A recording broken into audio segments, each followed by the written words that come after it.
फिर एक बार आपका स्वागत है। ब्लेस, आपका स्वास्थ्य आपके हाथ में। अब डॉक्टर साहब हमें कुछ ये बताइए कि बच्चे जब बैठते हैं पढ़ने के लिए तो उन्हें नींद आने लगती है, जैसे ही वो किताब खोलते हैं, चाहे वैसे वो घूमते फिरेंगे, और फिर उसको अपनी नींद भगाने के लिए चाय कॉफी रात भर जागते हैं और पढ़ाई करने की कोशिश करते हैं। तो नींद उनके लिए कैसे जरूरी है और कैसे उन्हें उस चीज से अपने आप समाधान निकालना चाहिए? जी, ये आपने बिल्कुल सही जवाब प्रश्न किया, क्योंकि आप देखेंगे कि जो स्टूडेंट होता है वो टालता जाता है कि हम आखिरी मोमेंट पे पढ़ लेंगे, अभी तो बहुत समय है। और जब एग्जाम आती है और पढ़ने बैठते हैं तो वो एकदम से डर जाता है कि हम इसको किस तरह से पूरा करेंगे, और समय कम है और इतने सारे लेसन्स हैं और इनको कवर करना है, और उसको भय सताने लगता है कि जब तक हम रात रात तक जगेंगे नहीं और पढ़ेंगे नहीं तब तक ये लेसन्स पूरे नहीं होंगे। तो अब जब वो पढ़ने बैठते हैं रात में और सवेरे एग्जाम का समय 8 बजे है या 9 बजे है, और देख रहे हैं कि आप 4 बजे तक जगे हुए हो और सिर्फ 2 घंटे की नींद ही आप ले पाए हो, और जब आप अधूरी नींद से आप एग्जाम लिखने जाओगे तो आपकी जो नर्व्स हैं बिल्कुल वीक हो जाती हैं और मेमोरी लॉस होने लगता है, रिकॉल नहीं कर सकते हैं, हाथ पैर कपकपाने लगते हैं, चक्कर आने लगते हैं, और जो भी आपने मेहनत की वो सारी व्यर्थ हो जाती है। लेकिन भाइयों, डरिए नहीं, हम आपको इसका भी समाधान बताते हैं, बहुत सहज समाधान, जो विश्व में हमारा सौभाग्य है कि हमारे भारतवर्ष का ये जो ज्ञान है योग, इसका समाधान ये देखा। ये है योग निद्रा। योग निद्रा एक ऐसी क्रिया है जिसमें कि आप आधे घंटे में, मात्र आधे घंटे में, जी हाँ, ये वैज्ञानिक रूप से पूरी तरह से प्रमाणित हो चुका है कि आधे घंटे की योग निद्रा 10 घंटे की नींद के बराबर आपको नर्वस सिस्टम में आराम देगी। और अगर आप आधा घंटा योग निद्रा अच्छी तरह से करके एग्जाम लिखने जाओगे तो आपको नर्वस सिस्टम के अंदर हेलो, थकान नहीं महसूस होगी। हाँ जी, मैं श्यामबाबू शिवरे बोल रहा हूँ। कौन बोल रहे हैं? श्यामबाबू शिव, प्रोफेसर श्यामबाबू शिव, केदारनगर। अच्छा, कहाँ से बोल रहे हो? केदारनगर आगरा। केदारनगर। अच्छा, आप अपना सवाल पूछिए। केदारनगर आगरा। जी, सवाल पूछिए आप अपना। तो नींद नहीं आती है। नींद नहीं आती है? हाँ, सर। अच्छा ठीक है, तो अभी हम डॉक्टर साहब से पूछ के आपके सवाल का समाधान करते हैं, आप इंतजार। जी डॉक्टर साहब, इन्हें बताइए। जी, हम इससे पहले कि शिवहरे जी का जवाब दें कि हम योग निद्रा के बारे में जो बता रहे हैं, जी, जिससे कि शिवहरे जी को भी इससे समाधान मिलेगा कि योग निद्रा सोने से पहले अगर आप भ्रामरी पहले 15 बार करके आप योग निद्रा करें 30 मिनट, तो आपको बहुत अच्छी नींद आ जाएगी और आप महसूस करेंगे कि आप सवेरे बिल्कुल फ्रेश होकर उठे हैं। योग निद्रा पहले तो किसी भी योग गुरु के सानिध्य में करनी है, उसके बाद ये आप सीडी में टेप कर सकते हो या कहीं भी वॉइस रिकॉर्ड करके आप उसको रात को सोने से पहले लगा सकते हो। रात में ही नहीं, दिन में भी, जब भी आप रिलैक्स करने बैठे तो आप योग निद्रा में रिलैक्स करें तो बहुत जल्दी आपको नींद आने लगेगी। उसके साथ में कुछ आसन भी करें। और एक और बात ध्यान रखें, एक छोटी सी टिप हम आपको देते हैं कि सिर में बहुत सारा तेल लगाएं आप, और लगाने के बाद में शावर लें। शावर लेने के बाद उसको फ्रिक्शन से आप खुली हवा में फ्रिक्शन करके वॉकिंग करें तो आपको महसूस होगा कि आप धीरे धीरे आंखें झुक रही हैं और आप रिलैक्स होकर सो रहे हैं। चलते चलते हम एक और टिप देंगे, hot foot bath. Hot foot bath में आपको गर्म पानी में पैर रखना है और 1 गिलास पानी पीना है और अपने पूरे शरीर को एक चादर से ओढ़ लेना है। और जब आप ऐसे करेंगे तब दिमाग में जो सर्कुलेशन है, ब्रेन का सर्कुलेशन पैर में डाइवर्ट हो जाएगा। और जैसे ही ब्रेन पानी में कुछ डालना भी है क्या? नहीं, पानी में आपको कोई चीज डालने की जरूरत नहीं है, लेकिन उसका टेम्परेचर मेंटेन करना है कि जितना हॉट बेरेबल पॉसिबल पानी हो उतना लेना है, और उसको बीच बीच में पानी डालते जाना है। ऐसे 20 मिनट तक आप पैर रखेंगे, धीरे धीरे आपको लगेगा कि सिर में सर्कुलेशन कम हो गया है। जैसे ही सिर में सर्कुलेशन कम होगा आपको झपकी आने लगेगी और आप सो जाएंगे। तो हमने आपको बताया, और इन तीनों में से जरूर आपको उम्मीद है शिवारी जी को उनका जवाब मिल गया होगा। और अब हम पूछना चाहेंगे कि ये जैसे बच्चों के लिए प्रोग्राम चल रहा है कि बच्चों को अपनी डाइट का कैसे ध्यान रखना चाहिए।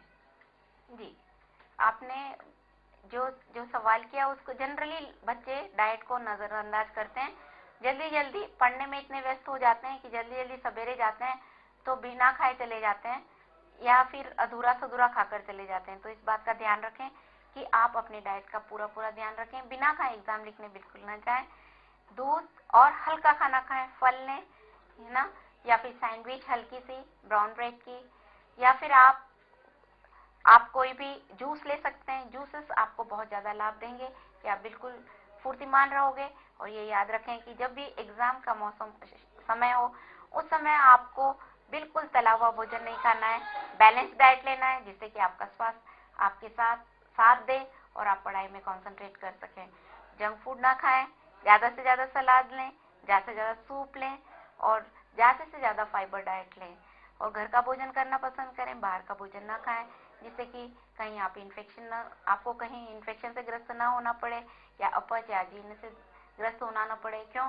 क्योंकि आपको बहुत देर लंबा बैठना है पढ़ने में और आपको यू डिजर्व द सक्सेस, और कामयाबी आपको जरूर मिलेगी क्योंकि आप उसके हकदार हैं।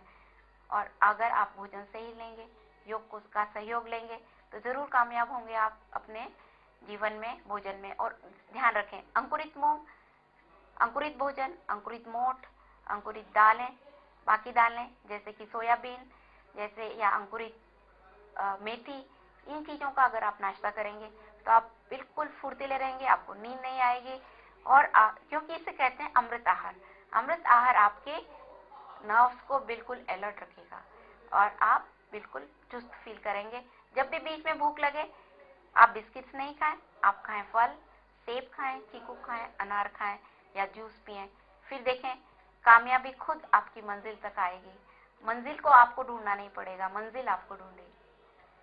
अच्छा डॉक्टर साहब, एक सवाल और है कि आजकल जैसे कंपटीशन का बहुत जमाना है, अगर किसी बच्चे के 90% नहीं है या उसे जो वो सब्जेक्ट चाह रहा है वो नहीं मिल रहा है तो उसे एक डिप्रेशन सा हो जाता है। उससे वो मतलब क्या समझे, अगर उसके 50% है 60% है तो बच्चे अपने को दूसरों के आगे बहुत ही कमजोर या बहुत अपने आप को छोटा महसूस करते हैं। उस पर कुछ रोशनी डालिए। जी, देखिए वही व्यक्ति जीवन में सक्सेसफुल है जिसमें कोई कॉम्प्लेक्स नहीं है, इंफीरियरिटी भी नहीं है, सुपीरियरिटी भी नहीं है। तो जो आप हैं, आप अपने आप से कंपेयर करिए कि मैंने पास्ट में किया, पहले मैंने क्या परफॉर्मेंस दिया और अब मैंने क्या परफॉर्मेंस दिया है।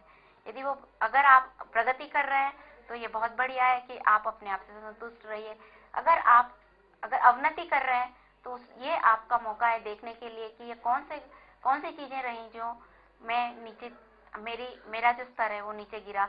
आत्म अवलोकन करें, ना कि डिप्रेशन में जाएं, क्योंकि एक बार हारने पर व्यक्ति सतर्क हो जाता है, एक बार पीछे जाने पर व्यक्ति और सतर्क हो जाता है जिससे कि और अलर्ट होकर आगे कामयाबी हासिल करता है।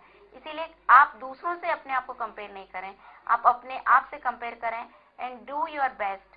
आपकी जो क्षमता है उसके हिसाब से आप बेस्ट करें और आपके इंटरेस्ट के अनुसार ही सब्जेक्ट चुनें। और यदि मान लीजिए आपके किसी चीज में आपका सामर्थ्य नहीं हो और आपका इंटरेस्ट का सब्जेक्ट नहीं हो तो कदापि उस सब्जेक्ट को ना लें, अपने इंटरेस्ट के सब्जेक्ट को ही लें और जिससे कि आपको कामयाबी मिलती चली जाएगी। कंपटीशन एक विचारक ने कहा है कि कंपटीशन वो जलती हुई लौ के समान है। कॉम्पिटिटिव फीलिंग, उससे थोड़ा सा दूर रहकर उसका एहसास किया जाए तो वो आपको इंस्पिरेशन देगी आगे बढ़ने के लिए कि उसने इतनी काबिलियत हासिल की है, मैं भी उसको देखकर आगे बढ़ूं, उसकी तरह से करूं। ये आपको पॉजिटिव कॉम्पिटिटिव स्पिरिट देगी जो कि आपके लिए अच्छी होगी। लेकिन आप उसके बहुत नजदीक जाओगे, जैसे फ्लेम के आप बहुत नजदीक जाओगे तो जल जाओगे। इसी तरह कॉम्पिटिटिव फीलिंग को बहुत ज्यादा अपने नजदीक रखोगे तो आप कभी भी सक्सेस हासिल नहीं कर सकोगे। इसीलिए दोस्तों ये ध्यान रहे कि कॉम्पिटिटिव फीलिंग रहे लेकिन ये शुड बी हेल्दी और इंस्पिरेटिव। आप खुश हों दूसरों को देखकर, जेलस फील ना हो और उनसे प्रेरणा लें, उनके नजदीक जाकर पूछें कि आप उनको ऑब्जर्व करें कि आखिर क्या खास है कि वो व्यक्ति इतनी कामयाबी हासिल कर रहा है। इससे आपको कभी भी डिप्रेशन नहीं होगा। डिप्रेशन ईगो का दूसरा नाम है।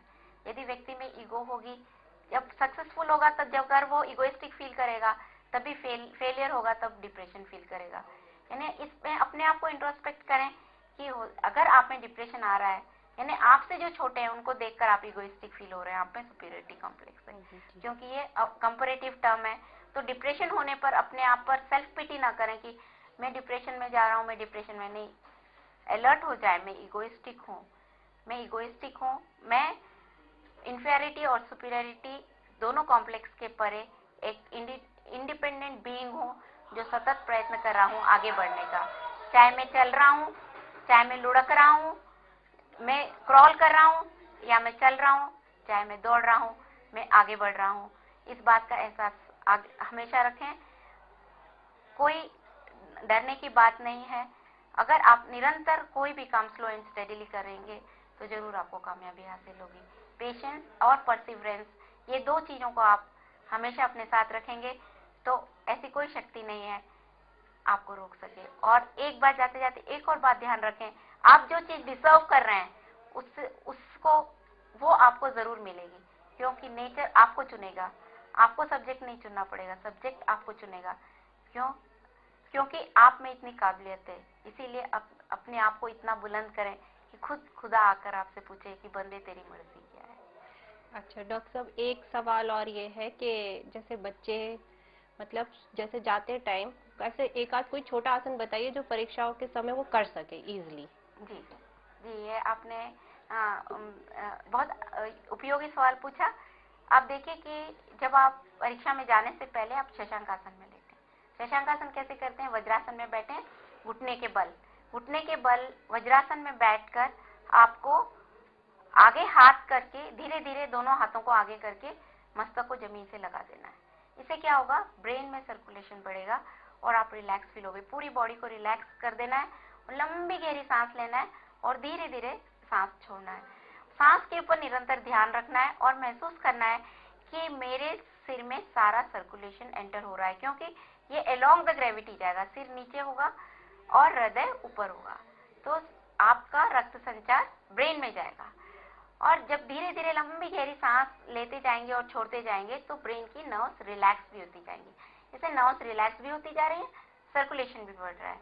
और उसके बाद आप बिल्कुल सीधे होकर वज्रासन में बैठ जाएं, आंखें बंद करके लंबी गहरी सांस लें।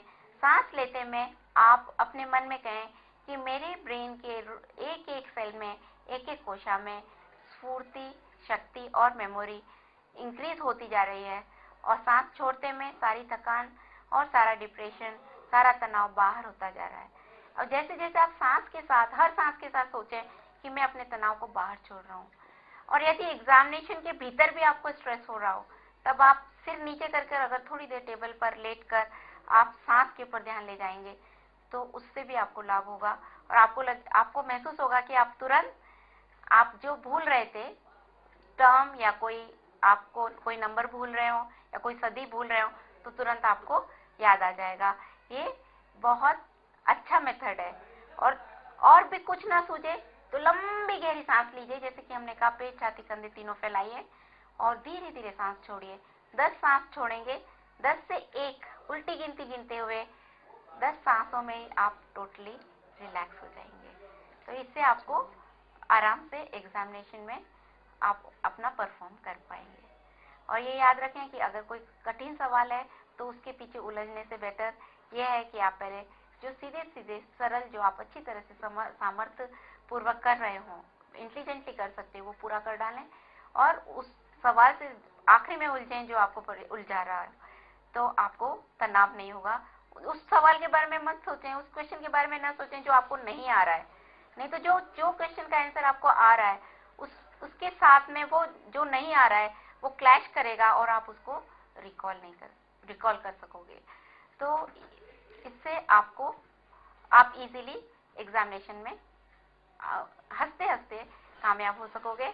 और दोस्तों, ये छोटी छोटी बातों के योग के सहयोग से आपकी सारी एग्जाम्स ऐसे गुजर जाएंगी यूं जैसे चुटकी में, और आप हर कामयाबी को हासिल करने में कामयाब रहोगे।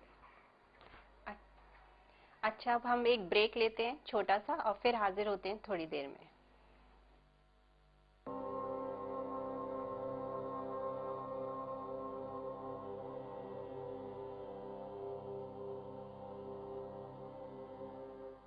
complete freedom from disease, a drugless care healing.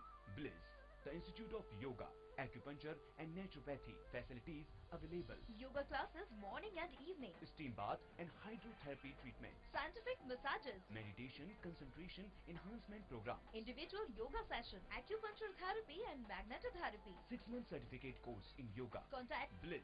Ajit Nagar, Keria Mode, Agra. Phone number